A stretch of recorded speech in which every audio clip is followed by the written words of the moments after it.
the theme of Moments Matter was announced, my first thought immediately went to Ryan. You see, he's a former student of mine, technically. I never had him in class, but I was his dean of students for 3 years.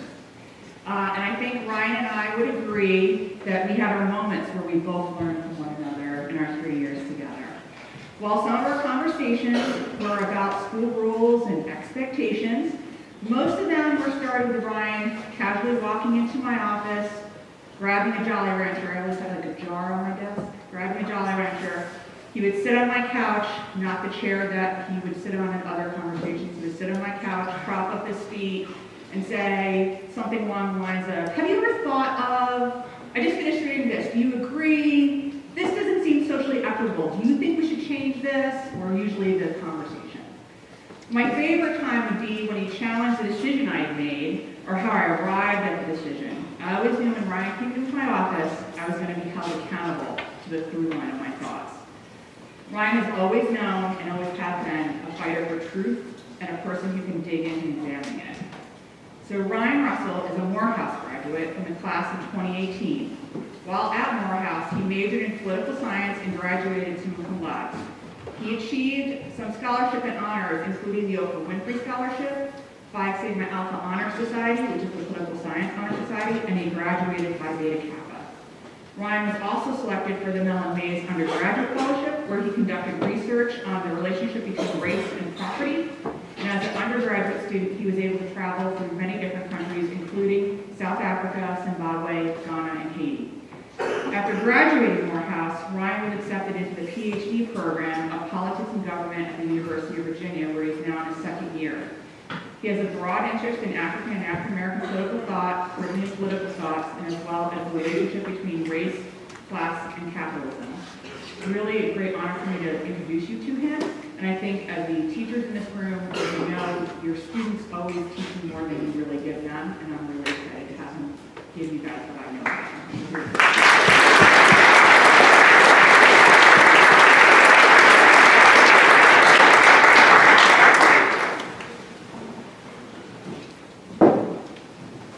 Thank you, Ms. Parker. Good morning. Thank you to the faculty, staff, and administration for having me today. Specifically, I'd like to thank Chapel Love and Sarah O'Neill for speaking with me and for helping me to organize my visit. I'd also like to thank my mother, who's here today, who took time out of her busy schedule and sacrificed to be here this morning despite being a little sick. My mentors and friends, who helped me think through my thoughts. And finally, I'd like to thank Ms. Parker for extending this great invitation to me and for entrusting me to speak with you all today. Words cannot express how thankful I am for you, so thank you for all that you do. Thank you. Moments that matter.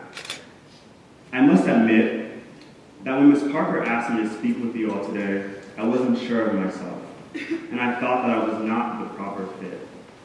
I thought, what could a 24-year-old who just graduated from college just 2 years ago possibly offer to such a bright and aspiring audience?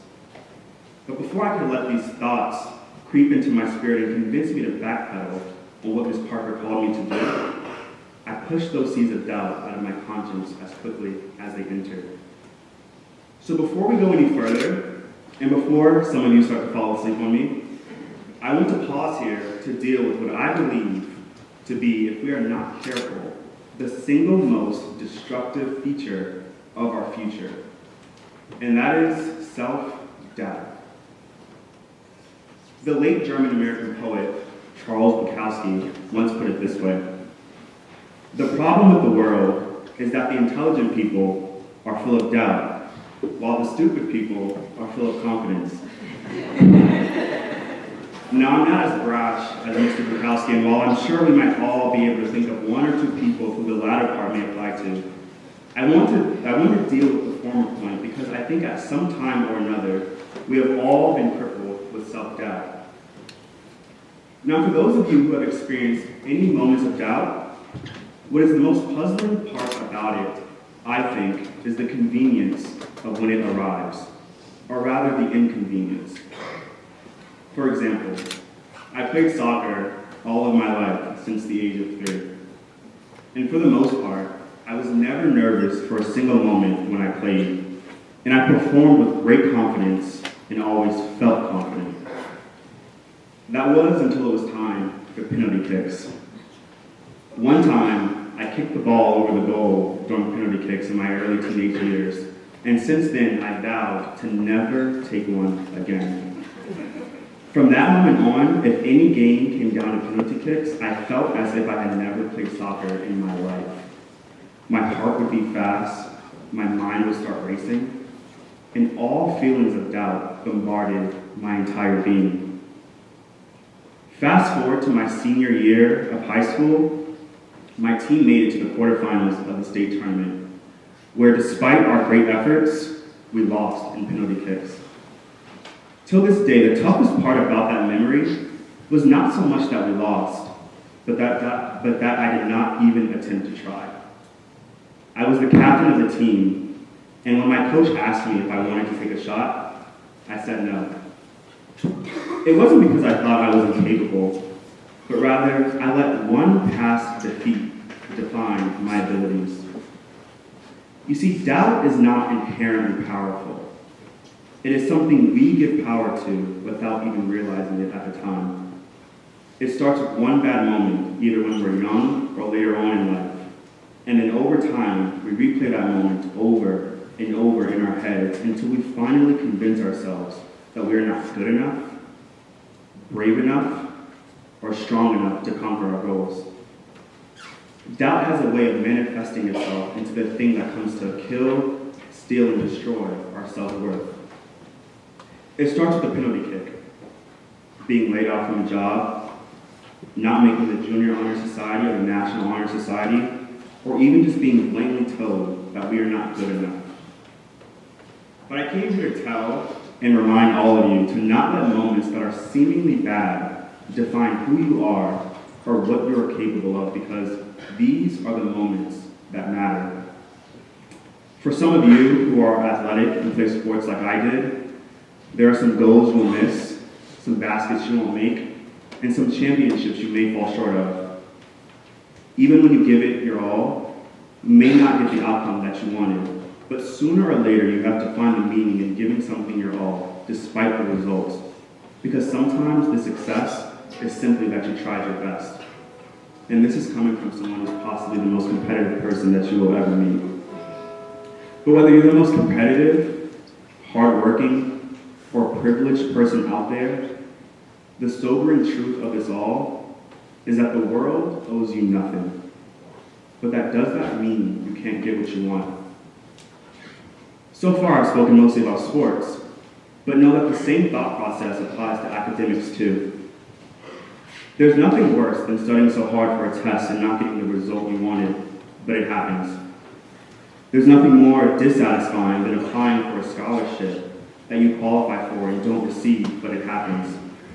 When these moments occur, you might ask yourself, how come, or why me? But instead, I want you all to challenge yourselves and ask, what's next?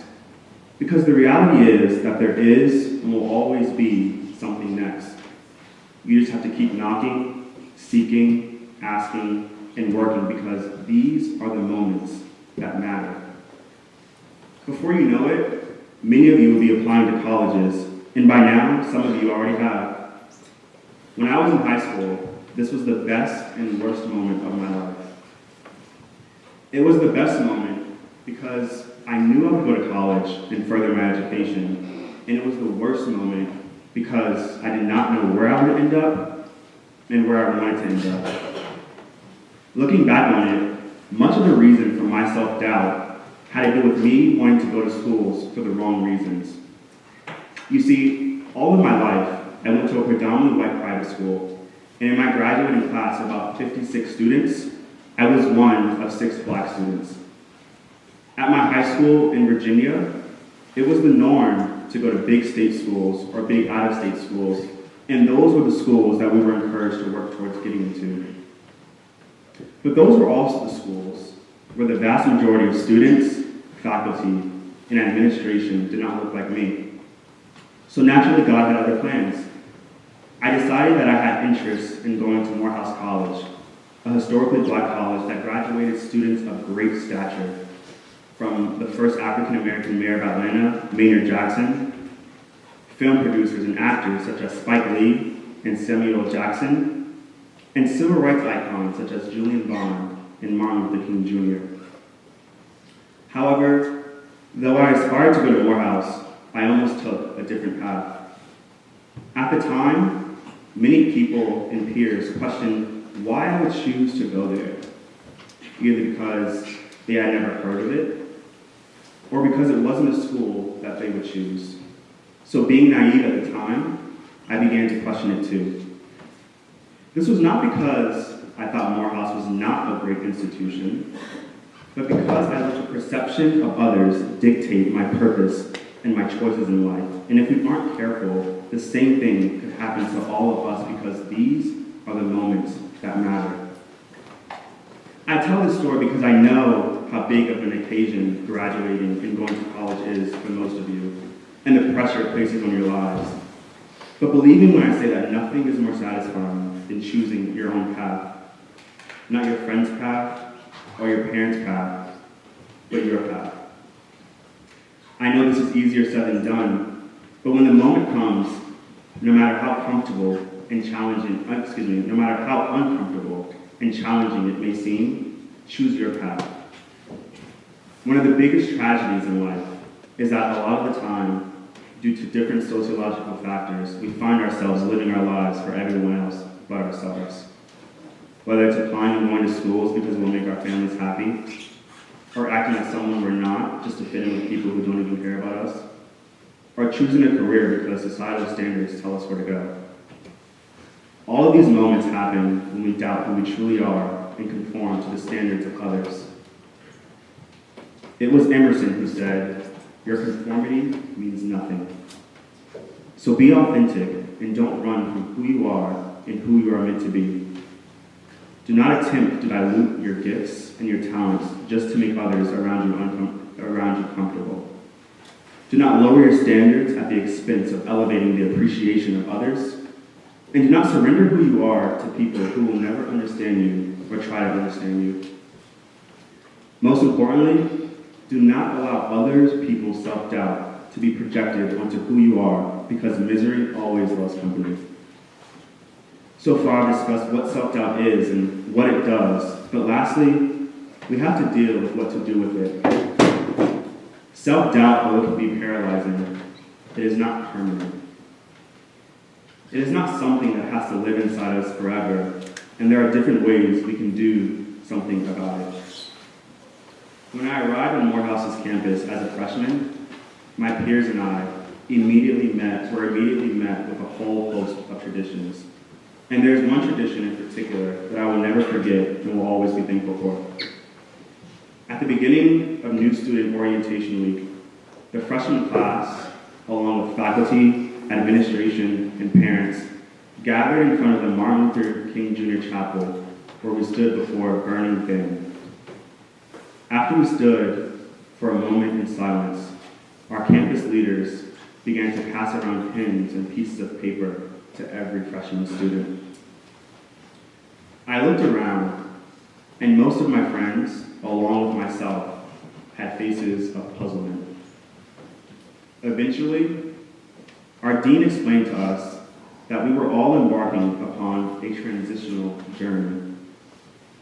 As such, in order to transition into something new, we had to let go and burn away the old. The old representing all those moments and parts of our lives that held us back and prevented us from living up to our true potential. This meant that each student was supposed to write down all the dead weight they felt like they needed to let go of, and once we wrote them down, we were to place the paper into a burning bin, symbolically representing that we had finally excised whatever it was holding us back. Can you guess what I wrote down? Self-doubt. Even though this was a ceremonious tradition, I took it seriously, and I was determined to let go of all the internalized doubt that manifested throughout my life and had no business being there to begin with. The doubt in myself that said I wasn't smart enough, the doubt in myself that said I wasn't good enough, the doubt in myself that said I wouldn't live up to my true potential. All this doubt I let go of, and as I matriculated through college and even past college, I began to see the many differences in myself. Not just in me though, but my peers as well. I never asked any of my classmates what they wrote down, but the way many of them prospered and continue to prosper, I'm confident that many of them let go of what they needed to. For all of us, this was a moment that mattered. Whether it's self-doubt or anything else, I want to leave you with some practical ways of confronting and letting go of those things that hold you back. First and foremost, we have to change the way we speak. Whether it's speaking about ourselves or speaking about others, we have to speak positivity in order to live out positivity. Or like my mother always says in quoting scripture, speak those things that are not as though they are. This means that what you say affects what you do and what you can give. So do not count yourself out of the race before it even begins. Do not call yourself dumb because you get something wrong, because sooner or later you might believe it. Do not tell yourself that you're not good enough because you didn't get the result that you wanted. Do not tell yourself that you're unattractive because you don't fit the beauty standards of others. What we feel oftentimes begins with what we say. So do not let your words betray your actions, and do not let your actions betray your words. Secondly, keep good company. Do not force yourself into spaces with people that are not meant for you. I've said in the past that who you choose to surround yourself with will ultimately determine how far you go in life. It is important that you surround yourself with people who make you better, sharper, and more determined in life. This means that it is okay to surround yourself with people who are different than you, come from a different place than you, and who might even share different beliefs than you, because that is when we often learn the most. This is critical because if we look at our past or around the world today, we will see what happens when we let our differences divide us. Whether it's our racial differences, political differences, or religious differences, these factors can only divide us if we let them. There's always room to learn something different because none of us has all the answers. Lastly, prepare yourself. Prepare yourself for whatever it is you want to do in this life. I've noticed that too often when we doubt ourselves or become unsure of ourselves in achieving our goals, it's not because we're not good or capable, but because we're unprepared. Preparation takes focus, and preparation sometimes takes sacrifice. A sacrifice that forces us to rid ourselves of distraction. This day and age, when we're bombarded with social media, it is easy to become distracted with images of others. We think we're supposed to become like the images we see, or worse, we begin to compare ourselves according to what we see around us. Remember that perception is not synonymous with truth, and that we can never take our eyes off of our own path. So stay focused on you and your lane, so that when the time comes for whatever it is you're after, you're prepared. Be prepared for the moments that will matter. When you give your all but still lose the game, how you respond is a moment that matters. When you've had a long day, week, or month and feel like giving up, what you do next is a moment that matters. When you choose a major in college that is against your parents' wishes, but you're confident that it is the best decision for yourself, that is a moment that matters. When you see someone sitting alone at the lunch table and you have the decision to invite them to your table, that is a moment that matters. And when you come across someone who looks differently than you, speaks differently than you, and believes in things differently than you, how you treat them, despite your differences, is a moment that matters. So no matter what, when you are in the game of life, and it comes down for you to take your penalty kick, believe in yourself, walk up to the line, take a deep breath, and make that moment matter. Thank you.